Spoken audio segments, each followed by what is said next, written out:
ಕಲ್ಲಮ್ಮ. ಹೌದು ಮಗಳೇ. ಅಲ್ಲಿ ನಂದಿ ಭೃಂಗಿ ನಾರದಾದ್ಯಕಿಲ ಭಕ್ತರಿಂದವೇ ಆ ಪರಮಾತ್ಮನ ಗಾನ ವಿಲಾಸ. ಅಲ್ಲಿ ಇರಲಿಕ್ಕೆ ಬಯಲಾಗದಿರುವುದು. ಪರಮಾತ್ಮನ ದರ್ಶನಕ್ಕೆ ದೇವಕನ್ನಿಕೆ ನಾಗಕನ್ನಿಕೆಯರೆಲ್ಲ ಬರುವುದಿಲ್ಲವೇ ಹೇಗಮ್ಮ? ನನ್ನನ್ನು ಕಳಿಸುವುದಕ್ಕೆ ನೀನೇನು ಚಿಂತೆ ಪಡಬೇಡ ತಾಯಿ, ಸೌಖ್ಯ ತಾಯಿ. ಅಮ್ಮಯ್ಯ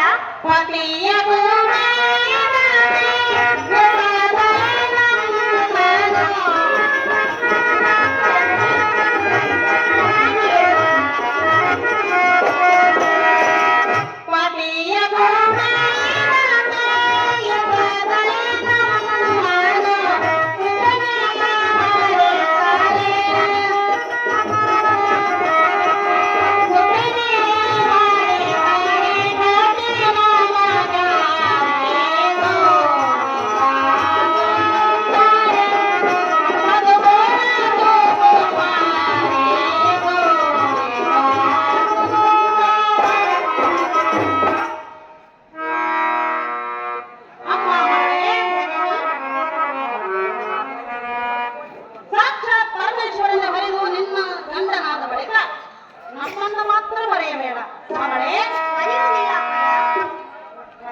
ಗೌರಿ ತಾಯಿ, ನಮಗೆ ಮುಕ್ತಿ ಮಾರ್ಗದ ಹಾದಿಯನ್ನು ತೋರಿಸಬೇಕೆಂದು ಬೇಡಿಕೊಳ್ಳುವ ಮಗಳೇ ಮಾಣಿಕ್ಯದ ಅರಳೆ. ಅಹೇ ತಾಯಿ, ಹೇಳುವೆನು ಕೇಳು. ಹೇಳು.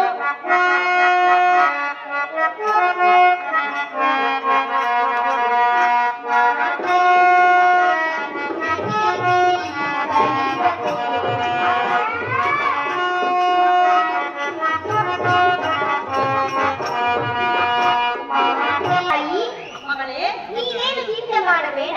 ಪರಮಾತ್ಮನು ಬಂದು ನಿಮ್ಮೋಳು ದಯಾನ್ವಿತನಾಗುವಂತೆ ನಾನು ಮಾಡುವೆ.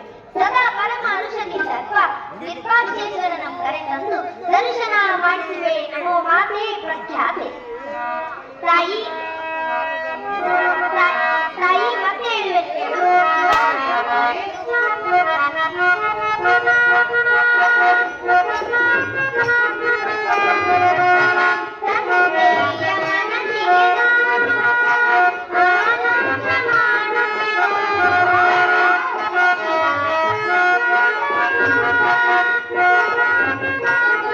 ಕುಂಕುಮವನ್ನಿಟ್ಟು ಅಷ್ಟಮೂರ್ತಿಯ ಬಳಿಗೆ ಕಟ್ಟನೆಯನ್ನು ಕಲಿತೆ ತಾಯಿ, ಸೌಖ್ಯಪ್ರದಾಯಿ.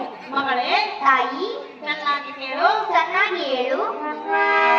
ಶ್ರೀವರ ನೀಲಕಂಠನಿಗೆ ಹೊರತು ನಿನ್ನ ಗಂಡನಾದ ಬಳಿಕ ನಮ್ಮಂತ ಅನಾಥರನ್ನು ಮಾತ್ರ ಮರೆಯಬೇಡ. ಅಮ್ಮ ಮಗಳೇ, ತಾಯಿ, ನೀನು ನಮ್ಮಲ್ಲಿ ಅವತಾರ ಮಾಡಿದ್ದಕ್ಕಾಗಿ ನಮಗೆ ಮುಕ್ತಿ ಮಾರ್ಗದ ಹಾದಿಯನ್ನು ತೋರಿಸಬೇಕು. ಗೌರಿ ಮೋಹನ ಸುಕುಮಾರಿ. ತಾಯಿ, ಮಗಳೇ, ನಿನ್ನ ಮನಸ್ಸಿನ ತಾತ್ಪರ್ಯವೆಲ್ಲ ತಿಳಿದಿದೆ.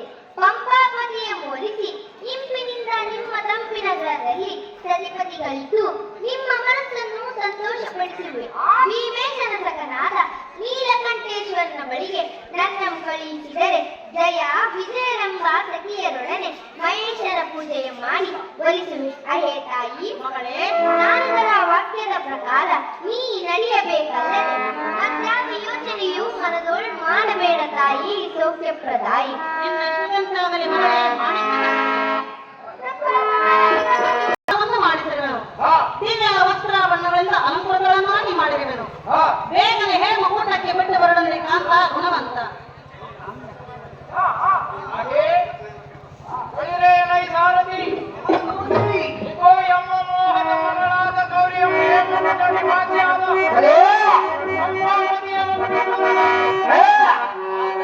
ಮಗಳ ಸ್ನೇಹಿತರಾದ ಜಯ ವಿಜಯರಮ್ಮ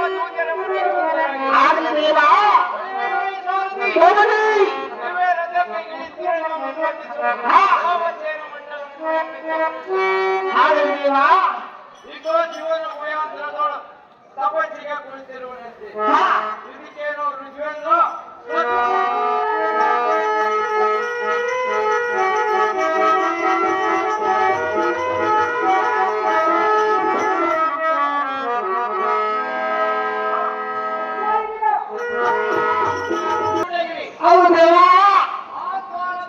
ಹಿರಿಯರಾದ ಪ್ರಮದಾದಿಗಳು ಹಿರಿಯರಾದ ನಂದೀಶ್ವರನ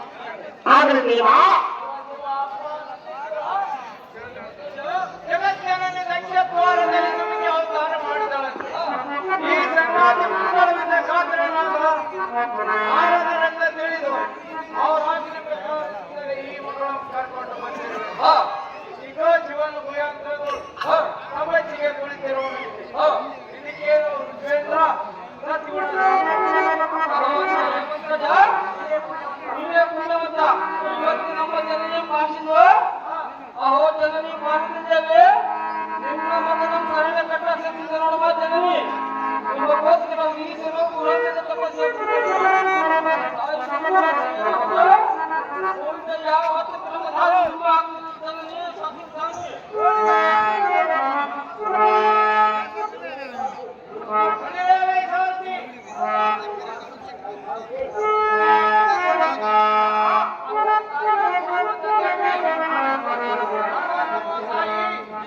ಮಾತ್ರ ಜನನಿ